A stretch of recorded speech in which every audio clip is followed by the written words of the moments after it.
¿Esto se ve o no se ve? A ver, dejad de tonterías ya, que este es un vídeo serio. ¡Salve, hijos e hijas de Atenea! Este es vuestro canal, soy Juanma Profe, y hoy vamos a hablar de una obra fundamental en la historia de la literatura. Se trata del Principito, de Antoine de Saint-Exupéry. Os invito a que me acompañéis en este viaje, pero os advierto de que muchos mitos se van a romper hoy, así que es posible que vuestra imagen de la obra cambie para siempre. Si tenéis valentía, venid conmigo. Venid conmigo porque cuando el misterio es demasiado grande, es imposible desobedecer. En primer lugar, tenemos que hablar de la vida de su autor. Porque la vida de Antoine de Saint-Exupéry fue muy particular, fue muy peculiar, fue muy especial. Este hombre nació en los inicios del siglo XX en Francia, en el año 1900. Se dedicó a la carrera de aviador, precisamente en unos momentos en los que la aviación estaba comenzando. Es muy probable que todos esos viajes aéreos, que todas esas incursiones por el continente africano, incursiones por el desierto, hicieran que su forma de ver el mundo desde las alturas fuera muy diferente a la que tenemos el común de los mortales. Seguramente para él, que podía descubrir desde la ventanilla de su avión los confines más diversos, hizo que para él el mundo fuera seguramente algo más manejable y algo más pequeñito, pero al mismo tiempo algo lleno de infinitos misterios.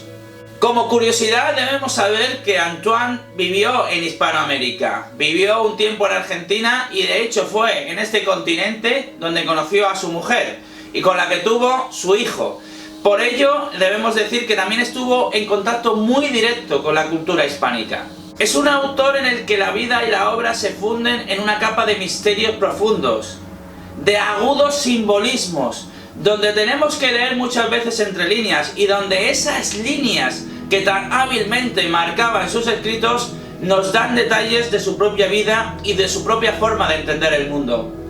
No puedo obviar la circunstancia de que Antoine precisamente murió haciendo la labor que hizo durante toda su vida. Murió pilotando un avión y murió en plena campaña en la Segunda Guerra Mundial. Nunca fueron aclaradas del todo las circunstancias del accidente aéreo, así que como podéis ver, el misterio le acompañó hasta el final e incluso le acompaña hoy, aún después de su muerte. Pero vamos a adentrarnos ya en la trama de esta obra que, como podréis comprobar, es absolutamente fascinante. Tengo que decir que yo he leído esta obra en dos momentos muy diferentes de mi vida. Leí esa obra cuando era niño y la percibí de una manera y la he leído de adulto, de una forma más reciente, y como podéis suponer la he percibido de una forma totalmente diferente. Lo primero que me impactó tremendamente la primera vez que la leí fue la dedicatoria. Nada más empezar aparece una dedicatoria y el autor pide disculpas a los niños por hacer una dedicatoria a una persona adulta, pero se justifica diciendo que esa persona es capaz de entender a los niños y que esa persona lo está pasando muy mal, pasando hambre y frío en Francia. Por tanto, cree necesario realizar esa dedicatoria. Pero incluso así, acaba disculpándose y hace la dedicatoria a esa persona, pero a esa persona cuando era niño. Eso nos predispone de alguna manera cuando afrontamos la lectura, porque pensamos que nos va a hablar de un tipo de conocimiento que está oculto a las personas mayores. Y esto tiene mucho que ver con el significado de la obra y con la opinión que tengo y con la tesis que voy a defender, pero eso va a llegar al final del vídeo.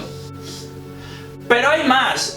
El principio de la obra curiosamente habla de la propia vida del autor cuando era pequeño y de cómo hacía una serie de dibujos muy imaginativos. Ese famoso dibujo de la boa tragándose al elefante y que todo el mundo da por un sombrero. Porque la imaginación de las personas adultas no es capaz de ir más allá, no es capaz de trascender lo obvio, lo evidente. Y cómo de alguna manera esa incapacidad de los mayores para entender a los niños va castrando su propia evolución y la va limitando. Algo que, por cierto, ocurre en la vida real, ocurre muy habitualmente, ocurre en la educación, ocurre en muchos ámbitos. Pero hay otros detalles más también relevantes. Cuando se habla, por ejemplo, del descubrimiento del asteroide, del famoso asteroide B612 del famoso asteroide de donde procede el Principito, Antoine de Saint-Exupéry nos dice cómo el descubridor tuvo que vestirse de occidental para que le hicieran caso, y que además el hecho de que se vistiera de occidental vino de una imposición de su propio país. Como podéis ver, nos están condicionando continuamente, de una manera permanente, a que entendamos las estúpidas normas por las que se rige el ser humano cuando es adulto. Bueno, pues después de estos preliminares, donde el personaje principal, que no es ni más ni menos que un alter ego del propio autor, se justifica por haber tenido que seguir la lógica de los adultos, y se justifica por tener que haber hecho algo útil, aparentemente, esa actividad lógica y normal que tiene que seguir es la de ser aviador. Y en el momento en el que arranca la historia, ese aviador protagonista ha tenido un accidente y está en medio del desierto, intentando reparar su aparato. En medio de esto, en medio de esta situación, súbitamente irrumpe el personaje del Principito. Y ese primer contacto es absolutamente mágico, pero también delirante, porque lo que le pide el Principito, lo que le pide un niño, porque eso es lo que ve el protagonista, primero se queda flipado por ver un niño en medio del desierto. Ese niño le pide que le dibuje un cordero. Y lo más curioso es que, estupefacto, el aviador intenta dibujar ese cordero.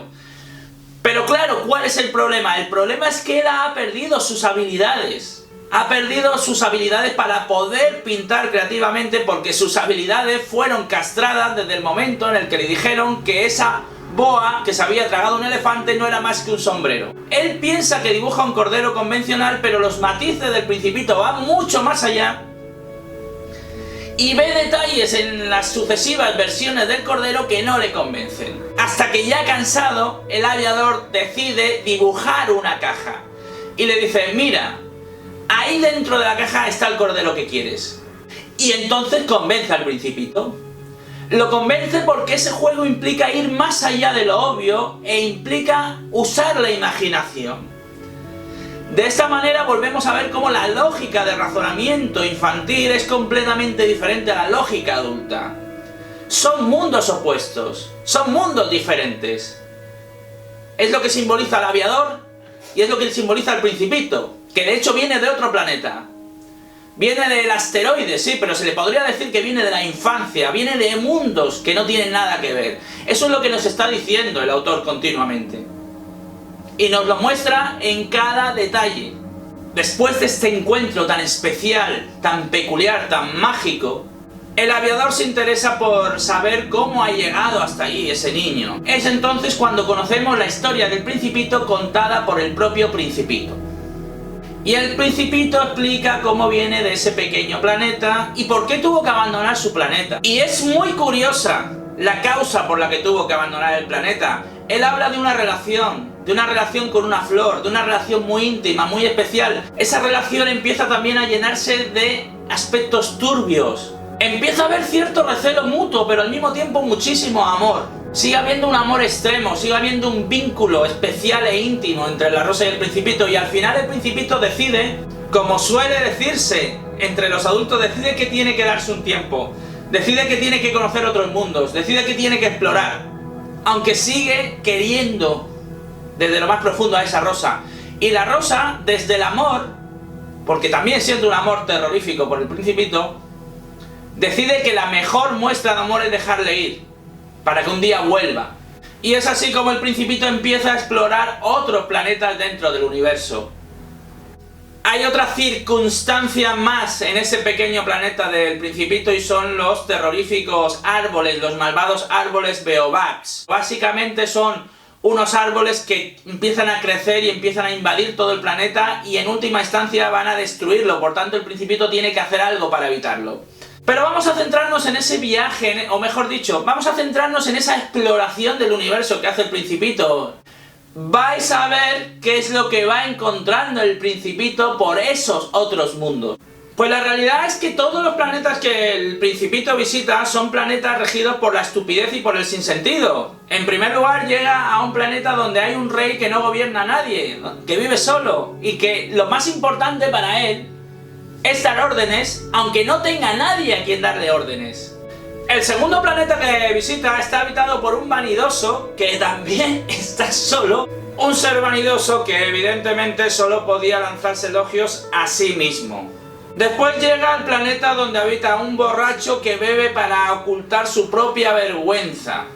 Más tarde visita el planeta donde habita un farolero que se dedica a encender las luces del planeta toda la noche y hacer que el planeta esté iluminado. ¿Por qué? ¿Con qué intención? Pues simplemente con la intención de que esté iluminado, sin más. Luego visita el de un geógrafo que parece que era importantísimo marcar toda la cartografía del planeta. Y finalmente llega a la Tierra, donde se encuentra con el aviador. Como podéis ver, todas y cada una de esas profesiones de adulto regidos por la lógica absurda de los adultos. Hasta que el Principito llega al planeta Tierra y se encuentra con el aviador. Lo curioso es que el aviador, en el devenir de la conversación, descubre que en realidad el Principito había llegado mucho antes al desierto. En ese momento, tanto el aviador, tanto el propio narrador como el propio lector, descubre qué es lo que le ha ocurrido al Principito en esos primeros momentos cuando llega a la Tierra. Primero se encuentra con una serpiente, después se encuentra con un zorro y esos son sus primeros acompañantes durante bastante tiempo. Hasta que se encuentra finalmente con el aviador.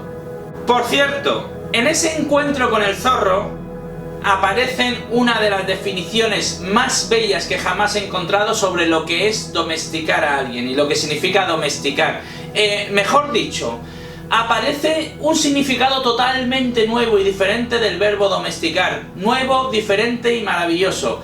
De ese significado vamos a hablar después. Lo cierto es que han pasado varios días y el aviador sigue intentando reparar su aparato, pero no lo consigue. Y hay un problema además más grave todavía, que se están quedando sin agua. Con lo cual su vida corre serio peligro. Esto en realidad preocupa mucho al aviador, pero sin embargo el Principito parece estar mucho más tranquilo. El Principito tiene otra visión de las cosas, tiene otras prioridades, otra visión de la vida. Pero lo cierto es que tienen que buscar agua, así que empiezan a buscar agua. Necesitan encontrar agua en medio de ese inmenso desierto. Y deambulan en una travesía, en una literal y auténtica travesía por el desierto en busca de agua. Y con el aviador exhausto, desesperado, cansado, deciden parar de buscar y se sientan y empiezan a contemplar la inmensidad del desierto. El aviador está exhausto, el Principito también está exhausto, el aviador ha tenido que llevar al Principito prácticamente en brazos y lo ha dejado sentado contemplando junto a él la inmensidad del desierto, y ahí hay una especie de reflexión sobre lo absoluto. Es una reflexión sobre la necesidad de que tenemos a veces de pararnos y de no obsesionarnos, y de cómo todas las cosas son mágicas, incluido el desierto, y que seguramente el desierto es en sí mismo mágico porque tiene escondido un pozo en algún lugar secreto.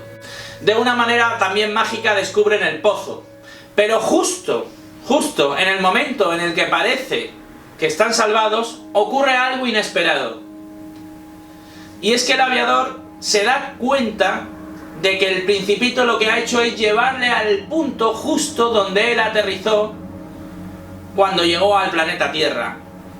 ¿Con qué intención? ¿Por qué motivo? Con la intención de volver a su planeta. Quiere volver a su planeta para volver a encontrarse con su flor. Y él intenta evitarlo, pero no puede. Una mañana se levanta y descubrimos que el Principito se ha ido. En realidad no sabemos lo que ha pasado, solo sabemos que el Principito desaparece, pero entendemos que el Principito ha tenido que volver a su planeta necesariamente. Y Antoine de Saint-Exupéry acaba su obra con una nota diciendo que si alguien va al desierto y ve a un niño pequeño rubio, por favor, que le avise. Así acaba la trama del Principito. Bien, y llegamos al momento donde os voy a dar mi opinión sobre esta obra y mi análisis sobre el significado y simbología, que, como os podéis imaginar, es absolutamente desbordante. Es ahora cuando tengo que afrontar mi tesis y explicaros que El Principito no es un libro infantil. El Principito no es un libro para niños, aunque aparentemente esté dedicado a ellos y esté centrado en ellos. El Principito es un libro para adultos que verdaderamente echan de menos la infancia. El Principito es un libro escrito por un adulto que verdaderamente echa de menos su infancia perdida. Es un libro de nostalgia, es un canto al paraíso perdido. Es un canto a aquel famoso tópico de la Edad de Oro, del paraíso perdido, en el cual la lógica de la búsqueda, se rige por principios instintivos, por principios espontáneos. No se rige por la lógica del raciocinio, no se rige por la lógica de la materialidad, no se rige tampoco por la lógica del beneficio, de la productividad, no. Cuando eres niño hay otros principios. Pero ¿cuál es el problema? El problema es que plantear esto, que evidentemente es un mensaje absolutamente maravilloso, solo se puede hacer desde un conocimiento crítico y desde un posicionamiento elaborado y por lo tanto racionalizado. Es decir, que hay un aparataje en el cual la apariencia es que todo está centrado en captar la atención de los niños, pero el verdadero mensaje está centrado en los adultos. Y lo que nos quiere decir el Principito es: tú, adulto, que has perdido tu infancia, recuerda cómo era aquel tiempo, recuerda cómo era aquella lógica, recuerda cómo eran esos momentos donde las búsquedas estaban marcadas por lo que te dictaba el corazón. Recuérdalo, no lo olvides, porque necesitas esos momentos para deambular por tu vida. Necesitas encontrar esos pozos mágicos, necesitas usar la imaginación, necesitas ver serpientes dentro de esos sombreros, necesitas ese dominio de ese lenguaje, porque es el lenguaje de los niños, es el lenguaje de lo instintivo, es el lenguaje de lo espontáneo, es el lenguaje de los sentimientos, y tú lo tienes que manejar. No puedes perderlo, porque es parte de lo humano. Pero claro, esto es algo en sí mismo racionalizado, es algo conceptualizado, con lo cual hay una contradicción ahí, hay una disonancia. Por eso, si un niño que se rige precisamente por los principios de lo espontáneo, de lo instintivo, de lo pasional, del corazón, lee el Principito, no lo va a entender muy probablemente. Eso no quiere decir que no tenga que leerlo. Ojo, lo puede leer, pero va a captar cosas que seguramente le van a inspirar, le van a motivar, pero no lo va a entender en toda su inmensidad. No lo va a entender por un mero hecho, porque ese niño no ha perdido la infancia, no ha perdido lo instintivo, está en medio de ese proceso.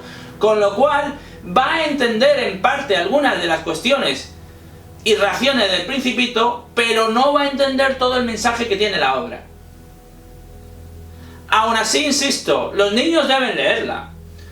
Va a motivarles y va a incentivarles y va a hacerles pensar: aquí hay algo, me están queriendo decir algo, aunque no estoy seguro de qué me quieren decir.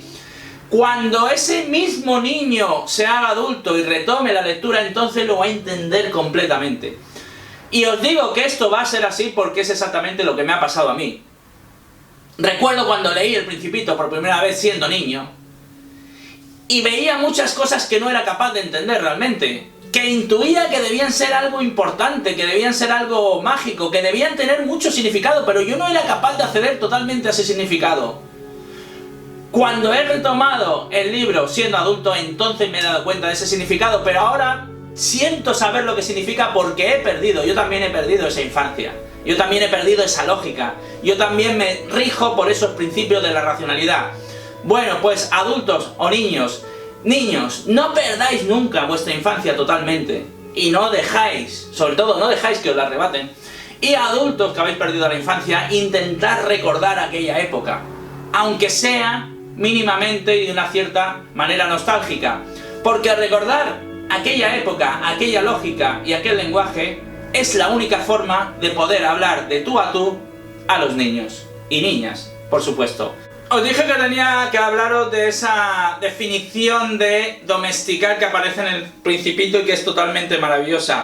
En el Principito aparece la definición de domesticar, y domesticar es hacer que el otro sea imprescindible para ti y al mismo tiempo convertirte en imprescindible para el otro. Esta es una definición que puede valer para la familia, para la amistad, para el amor, para muchos ámbitos. Tenemos asociado la palabra domesticar a someter, pero si os dais cuenta, el Principito le da la vuelta a ese verbo y hace que domesticar se convierta en convivir. Que es en muchos momentos lo que tenemos que hacer cuando educamos al niño. Tenemos que convivir con el niño, tenemos que hacer que ese niño se convierta en algo totalmente imprescindible para nosotros, pero al mismo tiempo tenemos que ser imprescindible para él y tenemos que llegar a un punto de encuentro en esa convivencia mutua. Pues eso es domesticar. También lo hacemos con un animal salvaje, podemos hacerlo, pero hace una comparación entre ese mundo lleno de impulsos y de instintos que marca la irracionalidad animal con precisamente la edad infantil. Hace una analogía muy certera, que por cierto está en línea con lo que dicen muchos biólogos y con lo que dicen muchos neurólogos sobre el proceso de desarrollo cognitivo de los niños. Entonces os podéis dar cuenta de que en realidad Antoine de Exupéry estaba muy acertado en lo que estaba diciendo. Pero poéticamente tienen también una fuerza terrible cuando te hablan de ese verbo domesticar y le dan la vuelta y le dan un giro tan mágico y tan maravilloso. Espero que os haya gustado este vídeo, espero que lo hayáis entendido. Leed El Principito, da igual la edad que tengáis. Suscribíos y dadle a la campanita si queréis disfrutar de más vídeos como este. ¡Hasta la vista!